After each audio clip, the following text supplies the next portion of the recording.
Good morning, everyone, and welcome into the Spotlight Omaha podcast, where we take you around the city of Omaha, introduce you to local business owners, influential figures, and people who are making an impact on our community today. We are brought to you by Pixel Fire Marketing. Pixel Fire Marketing is a locally owned marketing firm who specializes in website design, creating social media ads, and engaging your brand online. If your business could benefit from any of that, check out pixelfiremarketing.com today. Joining me inside the Pyramid Contractor Studios, Fred Huey, the Director of Tourism for Sarpy County. Thanks for being here, Fred. Appreciate it. Hey, Jimmy, thanks for having me. When we talk about the differences in working with a county versus the city, how difficult is it for you to be able to market Sarpy County versus the whole city of Omaha? Well, I think when people think of Visit Omaha or Visit Lincoln, they have a perception of what they're looking for. Sarpy County Tourism is a little bit different. We have 5 communities, and I have to try to, not that I have to, but I want to promote all 5 as much as possible, because there's some great attractions throughout the county. And it's been an interesting, I've been with the county for a while, but I took over tourism in the fall of 2017. And I realized one of the challenges was kind of branding internally. I was at a chamber meeting and someone asked, "You got a new job? What are you doing?" Sure. Said, "Running our tourism office." And the response was, "Didn't know we had one." So I realized, Sarpy's got almost 200,000 people population.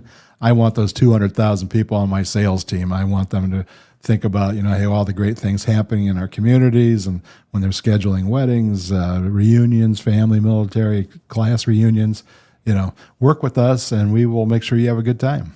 When we talk about 37 years of representing the county, how much has Sarpy County as a whole changed in the last 37 years, and what's different about the job today? Well, I was originally hired as a chief deputy county clerk and then kind of transitioned to administration, community and government relations, and actually spent about 20 years as Sarpy County's lobbyist to the Nebraska legislature. And in the fall of 17, I was offered the opportunity to move to tourism. So not a normal career path by any means, but I have seen a variety of things, the changes. I mean, Sarpy County had about 86,000 people when I started, to now be almost close to 200,000. And you think of the changes and the dynamics. I mean, the data centers, just the growth of the communities. I mean, so much has changed in my career, and it's been amazing. Having been a lobbyist where I traveled around the state meeting with senators, I often tell people that it's much nicer to have problems of growth than the problems of decline that you see. I'm not, I'm supportive of our rural communities in greater Nebraska. A lot of them are my customers, but they've got the different challenge than we've got. And so I think our county boards over the years have kind of made the commitment to trying to be proactive, which is not always easy. I mean, there's a lot of road projects, a lot of road construction, but you need the infrastructure. One of the last legislative bills I worked on was allowing us to create a regional wastewater, basically a sewer agency, which the county and all 5 cities have come together, and now they are in the process. Well, it's, without Sarpy's actually split by a ridge line that kind of separates us between the Platte watershed and the Papillion watershed. So everything north of the ridgeline is pretty developed. Right. When you think of the South Sarpy, it's pretty still rural because there's no sanitary sewer capacity. And so pipe is actually being laid. So there's progress, and that will open up more growth for the entire county.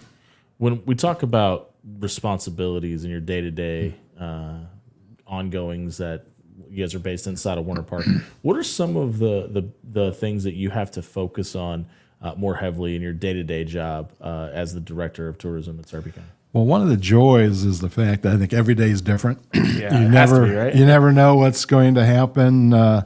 We'll get a call and suddenly we're changing everything we're working on just due to a demand of a group that's coming in that we weren't aware that's coming in, or working on bids. And as I get probably near the end of my career, I'm not announcing my retirement by any means, but when that's not the news we want to break on this show.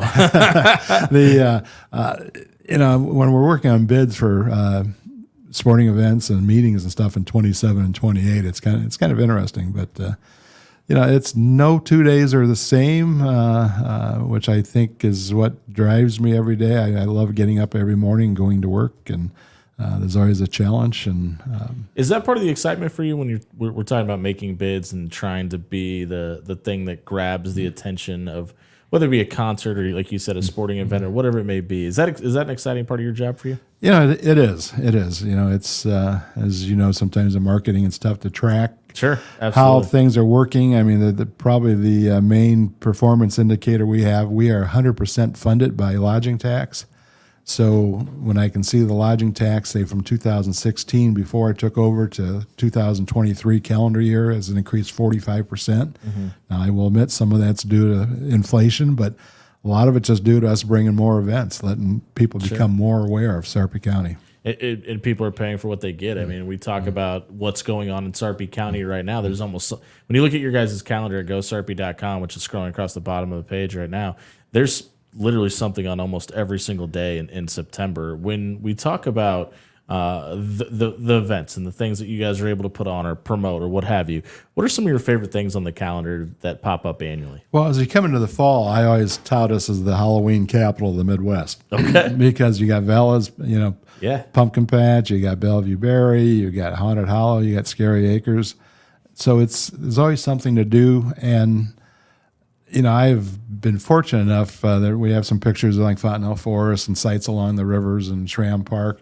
The fall foliage in Sarpy County is beautiful. I always say, why go to New England? You can just stay here in Nebraska and come down and explore some more things. But Christmas time, of course, Christmas shopping, and you've got Santa's Rockin' Lights at Werner Park, and it's become a big deal. Yeah, and there's people I talk to actually from like northern Iowa that come down. It's an annual thing. They'll come down, do some shopping. So we went last year, and the folks in the car behind us were from Minnesota, and so they've come down back-to-back years when they heard about it. Great. That's that's good to hear, because that means our marketing is working, and it's a little bit different, and it's very successful during COVID. I hate to say it, but that's one of the few activities that you could get out and enjoy. And that's kind of one of the things that we've learned, because this is episode number 107 of this podcast. We've kind of learned that there are some things that people took as a negative from the pandemic that were able to spin off when we came out of the pandemic as a benefit for their business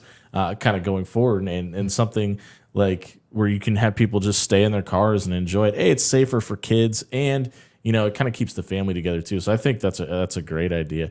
And I kind of cut you off there. What if you have to say your favorite? What would you say your favorite thing for the year is? Oh, you can't say Storm Chasers baseball games. That's a cop out. Okay, yeah. People are like, your office is at the ballpark, so yes, I get to go to Werner Park pretty much every day of my life. So, getting outdoors really. I think the advantage that Sarpy has, we're part of the metro area, but yet we still retain some of our rural roots.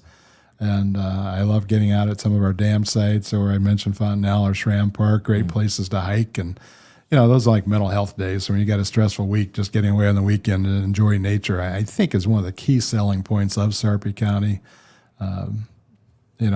There's so many metro events that we're part of. It's just, they're all favorite. I think I'd mentioned I'm a College World Series volunteer, so it's been, that's always a fun event for 2 weeks in the summertime, and meeting new people from around the country. And I want to hit on Fontenelle Forest for a second, because I think it's one of the biggest hidden gems of our entire community. You're on the board there as well.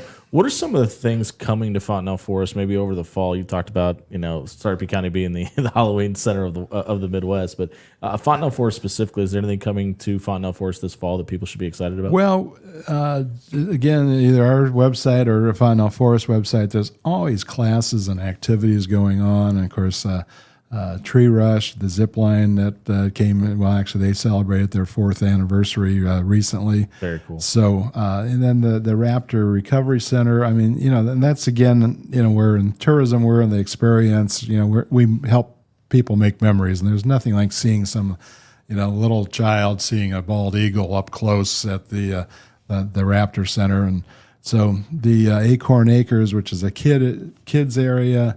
And I should probably know this, but it's under construction, hopefully opening soon.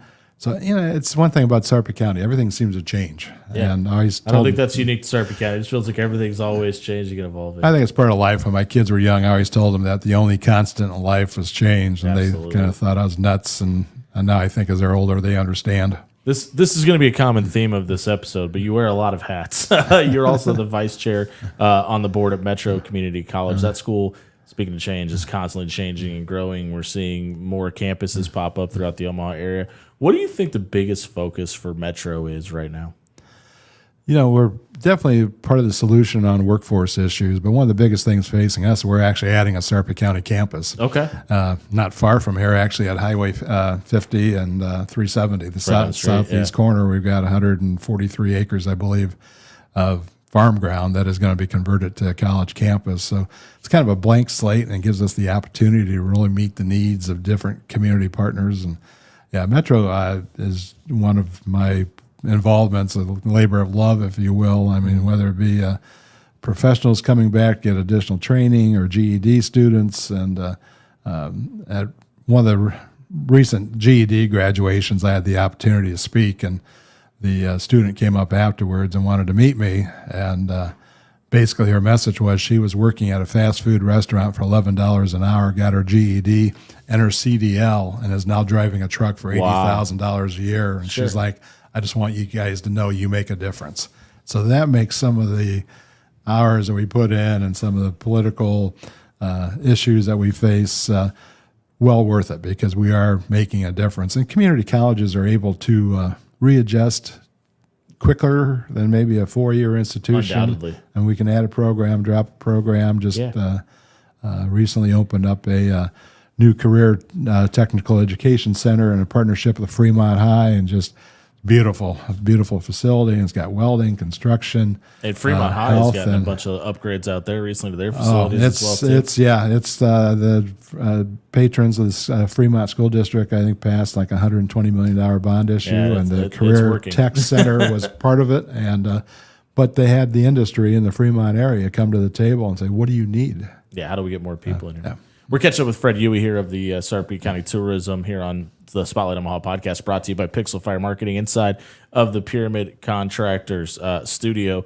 When we're seeing the growth around Omaha and specifically in Sarpy County and Gretna, and we just mentioned Fremont, how does the county kind of pivot its thought and direction along with growth? How do you guys kind of manage, okay, we're seeing the city grow this way, we're seeing the city grow that way, this industry is taking off. How does that kind of affect your guys' day-to-day business? It's well, it's very interesting, because when I took over tourism, I probably had 300 to 400 construction workers staying in our hotel rooms every night, sure, working on the Facebook Now Meta project.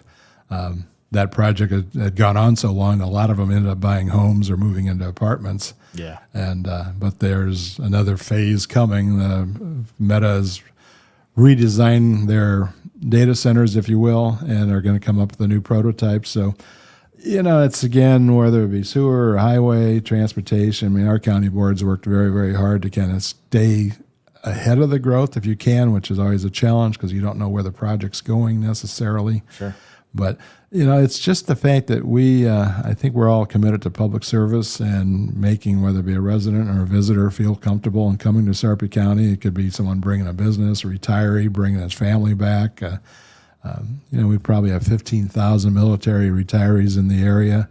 And because of Offutt. Because of Offutt. And we often hear, the fact that these guys have been stationed all over the country, but it feels like home around here. Mm-hmm. And so they come back. When I was in the clerk's office, I had a former accounting manager that was a retired Navy commander, was at Offutt. Then he went to Virginia Beach, and when he retired, back to Papillion. So, when you mentioned it, your face kind of lit up about being a servant to the community. Is that a big deal for you?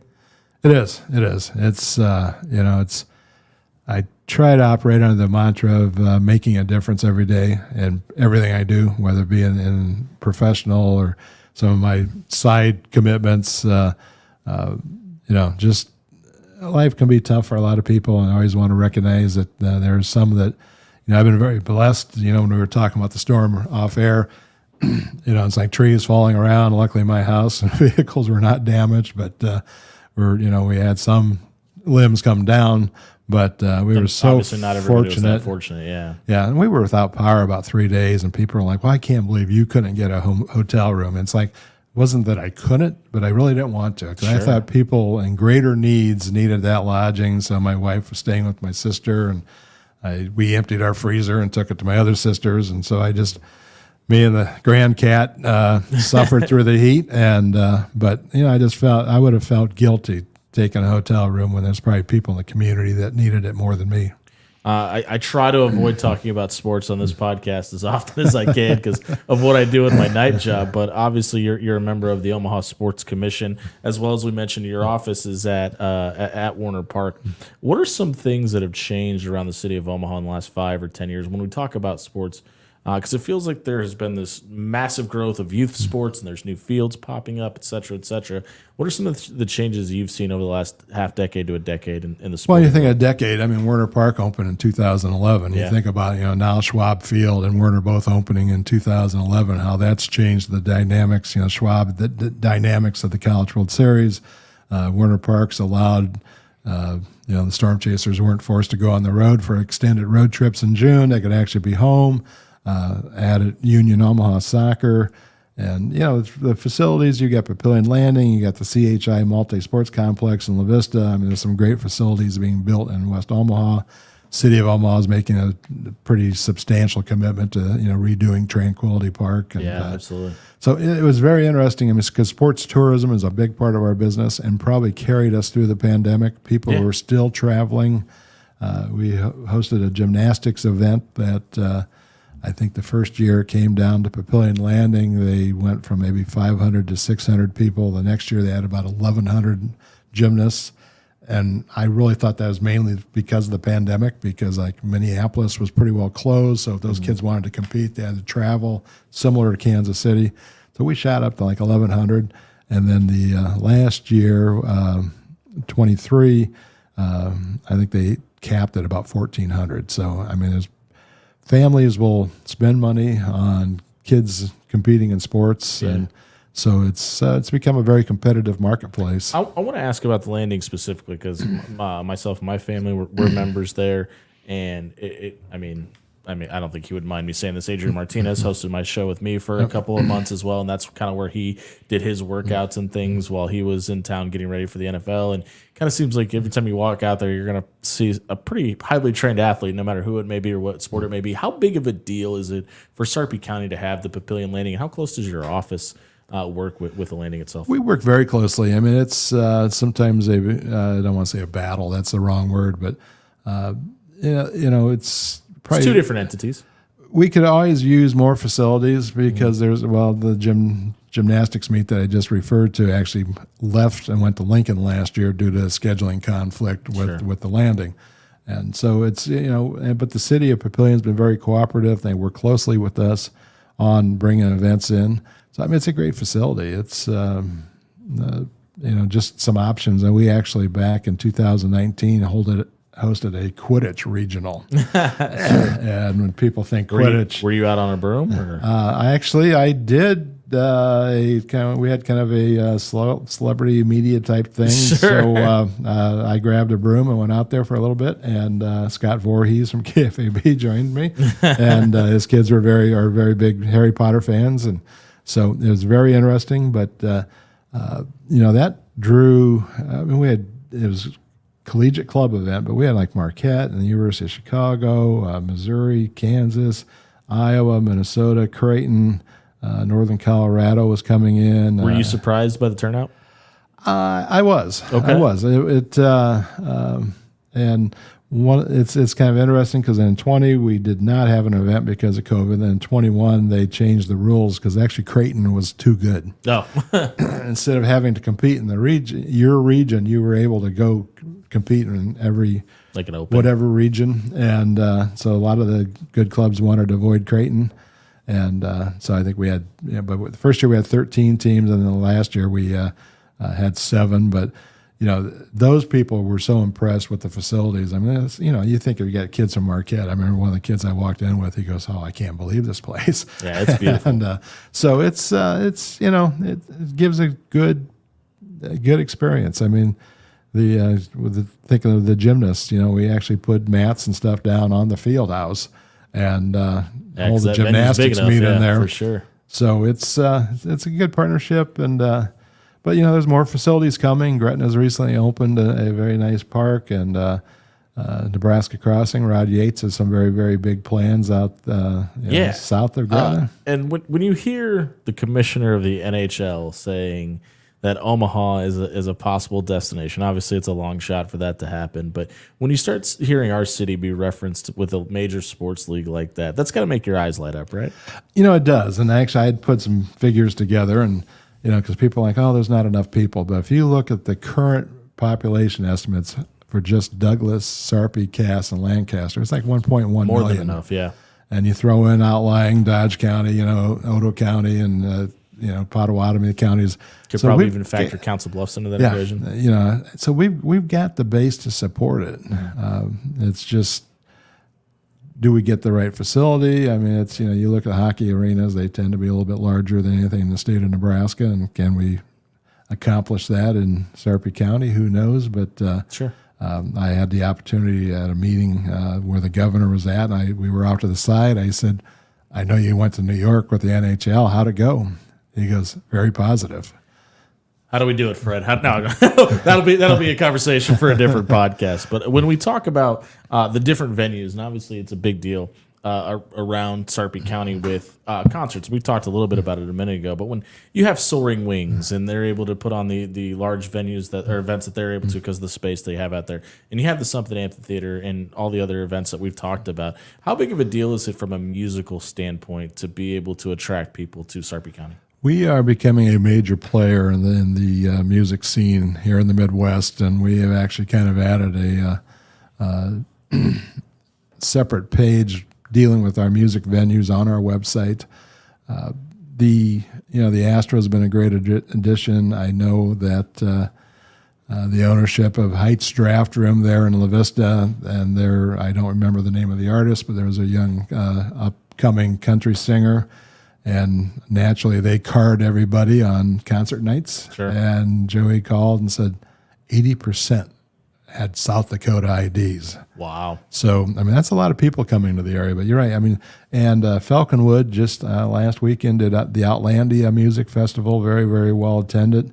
Falconwood's become a pretty good partner of ours. They've actually, later this month, they have Hippie Fest, which I have not attended, but that's actually a kind of a national group putting it together, and they got 3 different locations, but they did a girl camp that was also designed more against female artists.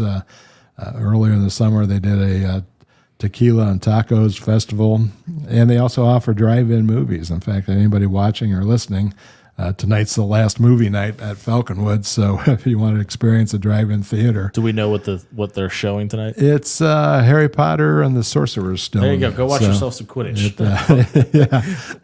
And we're catching up with Fred Huey here, the Director of Tourism with Sarpy County here on the Spotlight Omaha podcast, brought to you by Pixel Fire Marketing inside the Pyramid Contractors Studio. We alluded to it a little bit ago, but you're also a host for the College World Series, and you host college teams. Can you talk a little bit about what that experience is like and how you got into it? It's there's 7 civic clubs, and Offutt are each assigned a team. And I'm a member, actually current president of the Papillion La Vista Optimist Club.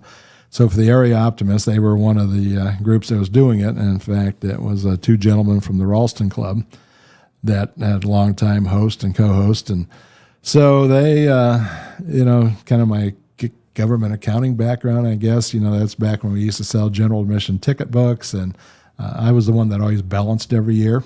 Sure. And so they recognized that.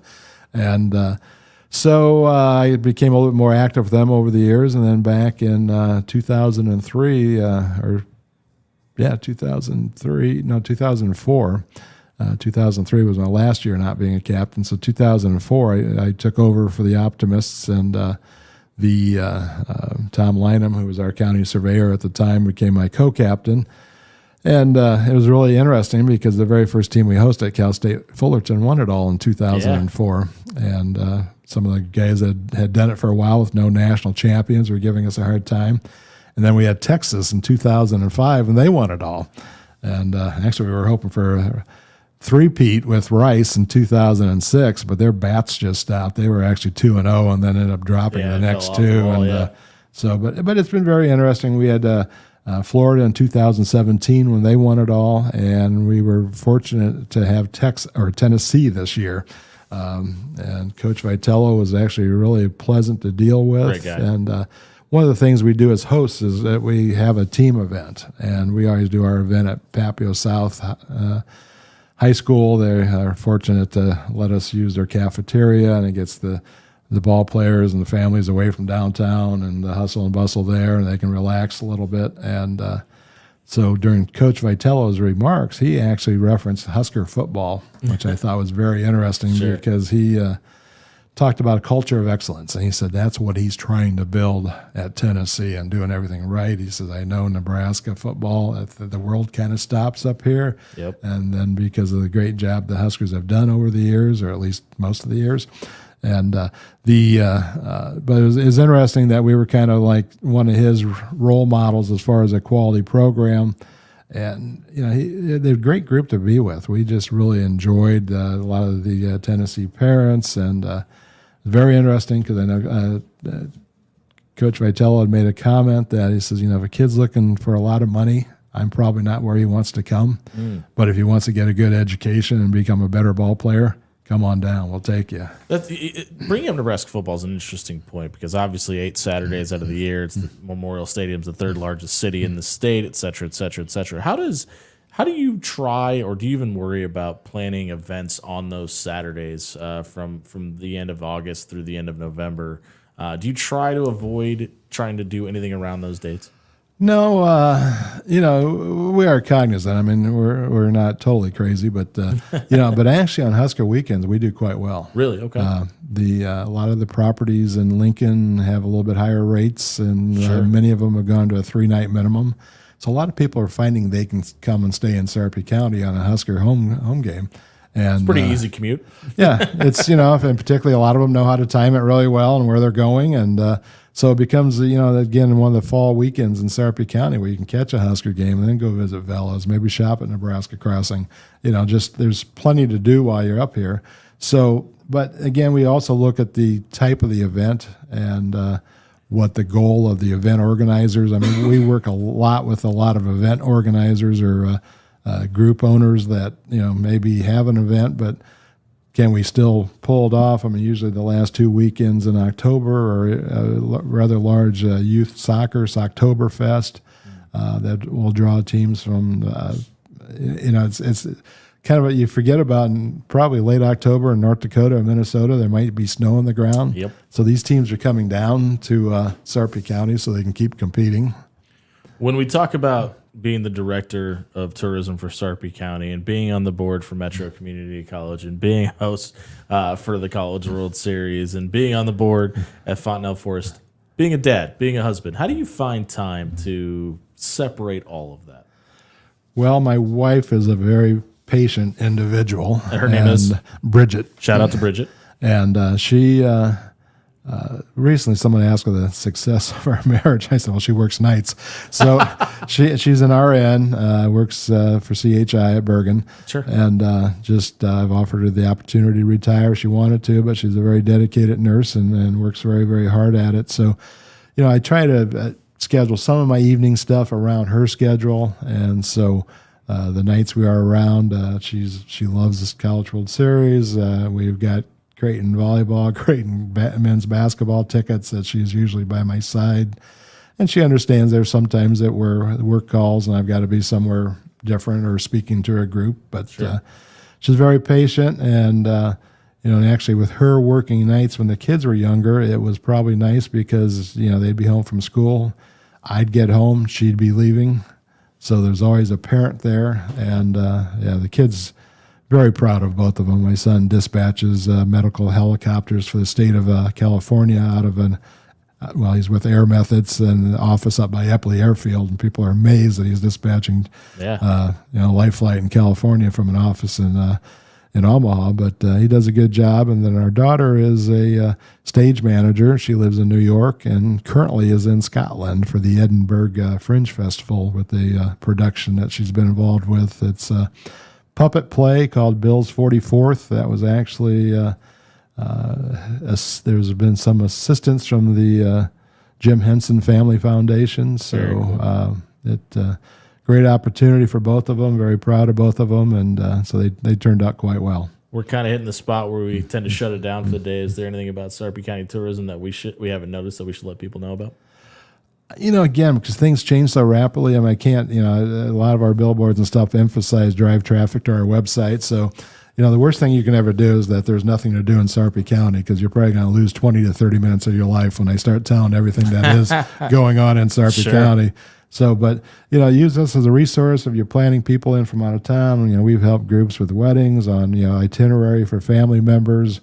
When the bride and groom naturally are kind of focused on the ceremony, it's like, hey, we got people coming in out of town. What are we going to do with them? And again, there's so much. We didn't even talk about breweries. We got some of the best breweries in the state. Nebraska Brewing is probably kind of like the mothership of them all. I think when they opened many years ago. Shout out to Kim and those guys. Absolutely. Yeah, they do a great job. And Lucky Bucket, and I mentioned Soaring Wings, which they've actually closed their brewery side. But great wine. We've got a couple distilleries. And our culinary scene is very, very good. There's a lot of good restaurants, and restaurants come and go. People kind of sometimes say it's still COVID, but you think back over the history of Omaha.